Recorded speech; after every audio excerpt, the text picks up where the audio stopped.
नमस्कार, मैं उमेश कुमार गुप्ता। आज हम बात करेंगे बिहार प्रदेश के बारे में, जहां आम निर्वाचन 2020 विधानसभा का चुनाव इस कोरोना काल में होने जा रहा है। चुनाव आयोग चुनाव कर्मियों के लिए विशेष व्यवस्था किया है। इस बार हर बार को जो चुनाव होता है, इस बार कुछ अलग है। और जो गाइडलाइंस चुनाव आयोग ने जारी किया है वह जानना जरूरी है। विशेष रूप से यह हमारा video presiding officer P1, P2, P3 और मतदाता एजेंट्स के लिए है। प्रिजाइडिंग ऑफिसर बूथ के सुप्रीम बॉस होते हैं। पूरी पोलिंग पार्टी कैसे इस कोविड-19 में बूथ का मैनेजमेंट करेगी, इस संदर्भ में हम बात करते हैं। प्रिजाइडिंग ऑफिसर, जब आप सामान आपको मिलेगा, पहले हर बार जब चुनाव आप कराए होंगे तो आपको ये ज्ञात होगा कि 2 थैला मिलता था। 2 थैला का मतलब एक स्पेशल और एक सामान्य थैला, और इस बार 3 थैला आपको मिलने वाला है, यानी 3 झोला। जैसे स्पेशल थैला होता था जो बूथ से संबंधित होता था, सामान्य थैला जो सामान्य सामग्री से भरा होता था, तीसरा थैला कोविड-19 किट का होगा, जिसमें सैनिटाइजर होगा, मास्क होगा, ग्लव्स होगा और थर्मल स्कैनर होगा, थर्मामीटर होगा, रस्सी होगा और डस्टबिन होगा। ये सारी चीज़ें उस किट में होगी पूरी पोलिंग पार्टी के लिए। और जो वहाँ पर अन्य कर्मचारी जैसे आशा कर्मी हो, ये उन लोगों के लिए है, जिसमें आप सामान आप 4 लोग हैं, जैसे प्रिजाइडिंग ऑफिसर P1, P2 और P3, एक आशा कर्मी, स्वास्थ्य कर्मी, 6 सामग्री, 6 ग्लव्स होगा, 6 सैनिटाइजर होगा, 6 मास्क होगा, PPE किट होगा। ये सभी सामग्री आप 6 लोगों के लिए है। आप ये ध्यान रखेंगे बूथ का मैनेजमेंट करते समय, चुनाव जिस दिन है उसके एक दिन पहले आप बूथ पर पहुंचेंगे। एक दिन पहले जब बूथ पर पहुंचेंगे तो बूथ का भौतिक सत्यापन आपको करना होगा कि हमें बूथ का मैनेजमेंट किस प्रकार से करना है, ईवीएम हमें सेटिंग कहाँ करनी है। ठीक है, ईवीएम की सेटिंग आप कर लिए। मैं बात करूँगा कोविड-19 पर विशेष रूप से। कोविड-19 में आप बूथ पर जो वोटिंग कंपार्टमेंट होगा उसके अंदर तो कोई नहीं बैठेगा। बाहर P3 बैठेंगे जिनके पास कंट्रोल यूनिट होता है, उसके बाद P2, उसके बाद P1 क्रम से बैठेंगे। हर बार होता था कि तीनों लोग पास पास बैठ जाते थे, लेकिन इस बार आपस में कम से कम 2 गज की दूरी होना अनिवार्य है। ये ध्यान रखेंगे, चुनाव आयोग का ही गाइडलाइंस है। मैं उसी पर बात भी कर रहा हूँ आप सभी से। P3 और P2 और P1 में 2 गज की दूरी। प्रिजाइडिंग ऑफिसर इन तीनों लोगों के सामने बैठेंगे, जो अपनी दृष्टि तीनों लोगों पर नजर रखे रहेंगे। और P1 के बगल में एजेंट जो बैठेंगे 3, 4, 5 की संख्या में, जैसे जितने भी हों, उनमें भी सोशल डिस्टेंसिंग का पालन होना अनिवार्य है। प्रिजाइडिंग ऑफिसर, आप इस बात का ध्यान रखें कि आपकी बूथ पर कोई भी पदाधिकारी जब पहुंचेगा तो सर्वप्रथम यही देखेगा कि आपने कोविड-19 के अकॉर्डिंग, जो चुनाव आयोग के गाइडलाइंस है उसके अकॉर्डिंग आपने बूथ का मैनेजमेंट किया है कि नहीं किया है, पहली बात। दूसरी बात यह देखेगा कि आप वहाँ पर किसी प्रकार के किसी पार्टी का या किसी प्रचार सामग्री, वहाँ बैनर पोस्टर तो नहीं लगा हुआ है। और तीसरा कि आपके बीच सोशल डिस्टेंसिंग का पालन हो रहा है कि नहीं। यदि सोशल डिस्टेंसिंग का पालन हो रहा है तो अच्छी बात है। इस बार चुनाव आयोग आप 4 लोगों के साथ साथ एक हेल्थ डेस्क बनाने का निर्णय लिया है। आप ये ध्यान रखेंगे कि आपकी बैठक व्यवस्था, जो मैनेजमेंट है, उसके बाद बाहर आप 3 पंक्ति बनाएंगे। 3 पंक्ति, तीनों पंक्ति में जैसे एक पंक्ति महिला का हो जाएगा, दूसरा पंक्ति पुरुष का हो जाएगा, तीसरा पंक्ति दिव्यांग, वृद्ध या फिर वैसी महिला जिसके गोद में बच्चा हो। ठीक है, 3 पंक्ति। तीनों पंक्ति में आपस में 2 गज की दूरी होनी चाहिए और तीनों पंक्ति में अर्थात प्रत्येक पंक्ति में 2-2 गज की दूरी पर 5 गोला आपको बनाना है। आपके सामने जो मतदाता आएंगे उनमें सोशल डिस्टेंसिंग का पालन होना अनिवार्य है। सोशल डिस्टेंसिंग का जब पालन होगा तो कम से कम आपके सामने कोविड-19 का जो फैलने का खतरा है बहुत हद तक कम रहेगा।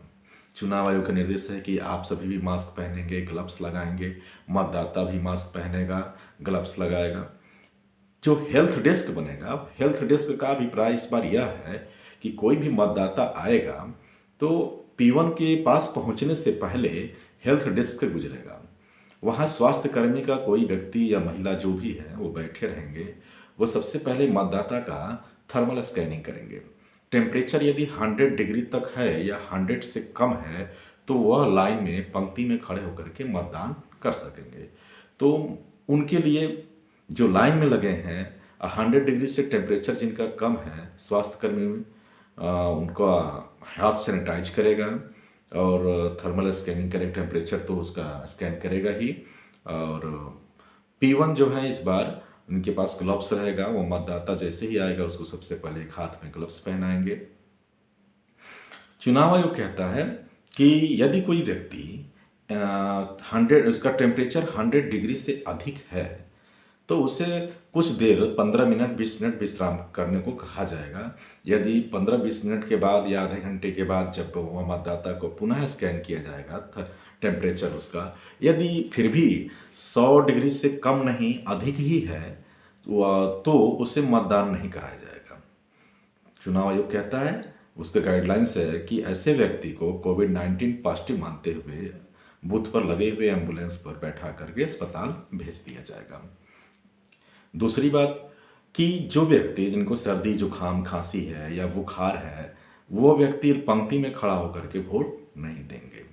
उनके लिए चुनाव आयोग समय निर्धारित कर दिया है कि शाम को 5 बजे से लेकर के 6 बजे तक, 5 बजे से लेकर के 6 बजे तक, उसके बीच कोई भी मतदाता जो कोविड-19 पॉजिटिव हो या पॉजिटिव रह चुका है और वो निगेटिव हो गया है या जिसको सर्दी जुकाम खांसी बुखार है वह शाम को 5 बजे से लेकर 6 बजे के बीच मतदान करेगा। चुनाव आयोग कहता है कि उस समय मतदान जो दल है, पोलिंग पार्टी है, PO है, P1 है, P2 है, P3 है, ये लोग PPE किट पहन करके रेडी रहेंगे। क्या बजे? 5 बजे से लेकर 6 बजे के बीच में, क्योंकि मतदान जो इस तरह के कोविड-19 से संबंधित जो लोग हैं वह उसी समय आएंगे।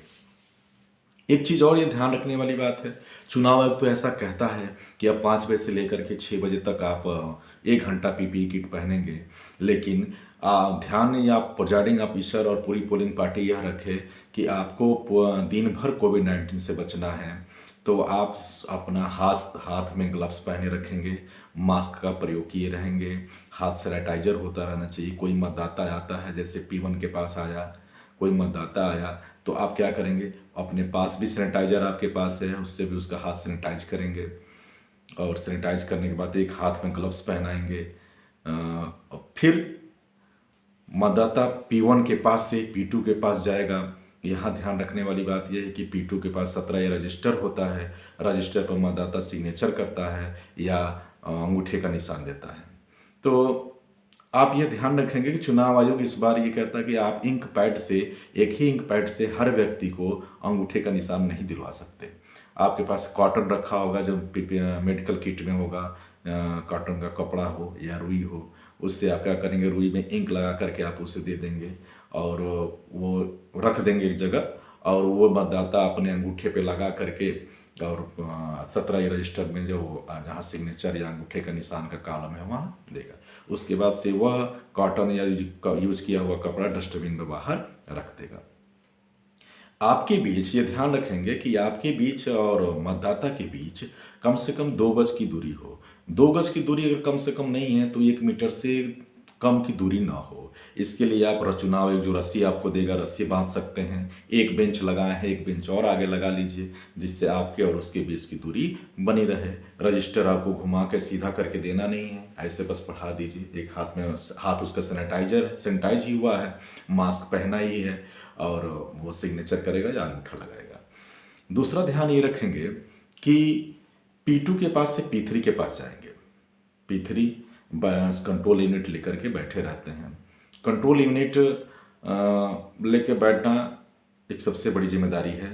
वह इस बात का ध्यान रखेंगे कि अमिट स्याही का जो बाएं हाथ की तर्जनी उंगली में पर लगाएंगे तो P3 अक्सर हाथ पकड़ कर ये काम करते हैं, लेकिन इस बार हाथ नहीं पकड़ना है, कोरोना है और आपको खुद बचना है, अपने परिवार को बचाना है।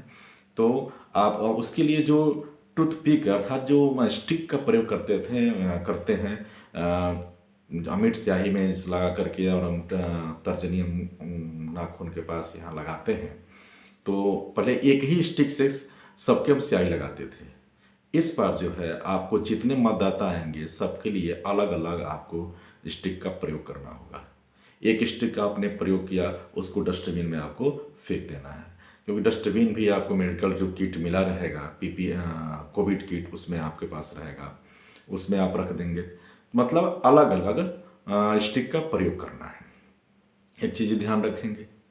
तो विशेष रूप से कोविड-19 में ये जरूरी है। और जो आप PPE किट पहनेंगे, चुनाव आयोग कहता है कि शाम को 6 बजे जब वोट का कंप्लीट होता है, जब वोटिंग समाप्त हो जाती है, तो PPE किट, ग्लव्स और जो आप सामग्री है जो मेडिकल किट से संबंधित जो है वो आप एक थैली में जो रख करके और उसे आप जला देंगे।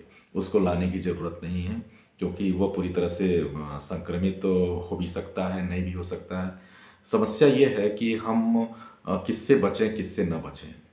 कोरोना जितना हम लोग सामान्य रूप से लेते हैं, सहज रूप से लेते हैं, उतना है नहीं, ये बड़ा खतरनाक है।